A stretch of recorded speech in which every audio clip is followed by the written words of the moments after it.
We know that you are a good orator like your dad. But the key words of our talk, Sarvodaya, Panchajanya, free education, free health coverage, farmer welfare, and social justice, Janji, prosperous Janji, and senior citizen friendly. And lastly, emotionally, motherly touch, Kavithamma. So I want to ask you my first question before we go to them. What you criticized your dad with so harsh words. What led to the deep divide? Anta agadam enduku erpadindi meeku mee naannaki? Idi political la, it's deep personal la. Can you speak out your heart? First of all, it's unfair for the moderator to get the first question. But anyways, he's taken that advantage. I'm happy about it. ఒకటి, నేను మా నాన్నని criticise చేయలేదండి. Political లీడర్గా కేసీఆర్ గారిని criticise చేసిన.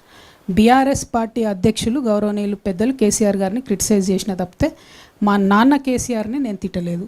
మా నాన్న కేసీఆర్తో నాకు ఎటువంటి ప్రాబ్లం లేదు. నాన్నగా ఆయన లేకపోతే నాకు జన్మనే లేదు. నేను ఒక హిందూ మహిళగా రోజు పొద్దున్న లేస్తే పూజ మెడిటేషన్ చేసే మహిళగా చెప్పేటటువంటి ఫస్ట్ 5 పేర్లలో తల్లిదండ్రుల పేరు కూడా ఉంటుంది. తల్లిదండ్రులతో నాకు ఎటువంటి సమస్య లేదు. బీఆర్ఎస్ పార్టీ అధ్యక్షులు కేసీఆర్ గారితో ఖచ్చితంగా నాకు ఐడియాలజికల్ విభేదాలు ఉన్నాయి. మొన్న విమర్శించిన, రేపు కూడా విమర్శిస్తా తప్పు చేస్తే. నేను తప్పు చేస్తే అట్లనే బీఆర్ఎస్ పార్టీ వాళ్ళు కూడా నన్ను విమర్శించవచ్చు. నేను వ్యక్తిగతంగా ఒక మాట కూడా అనలేదు. బీఆర్ఎస్ పార్టీ ఫస్ట్ వచ్చినటువంటి ప్రభుత్వంగా వారు కొన్ని పనులు చేసి ఉంటే తెలంగాణకు బాగుండేది.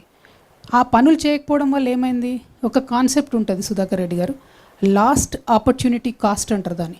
If you lose an opportunity, ఒక అవకాశాన్ని మీరు వదులుకుంటే దానివల్ల వచ్చే నష్టం.